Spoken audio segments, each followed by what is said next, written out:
লক্ষ্মী পুজোটা লাহিড়ি বাড়িতে খুব ধুমধাম করেই হয়।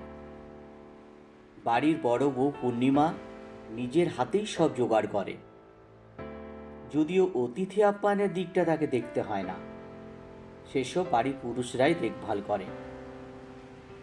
লক্ষ্মী পুজো ছাড়া দিনটা আরেকটা কারণেও বিশেষ, যদিও সে কথা কারোর মনে নেই। পূর্ণিমার মেয়ের জন্মদিন। মা হয়ে পূর্ণিমাও তবে ভুলে গেল? না, সে ভোলেনি। তবে প্রকাশ করতে যে বাধা, অগত্যা মুখ বুঝেই লক্ষ্মী পুজো তোড়জোড় করতেই হয় তাকে। বংশের প্রথম সন্তান কিনা মেয়ে, এ তো লাহিড়ি বাড়িতে ভাবতেই পারা যায় না।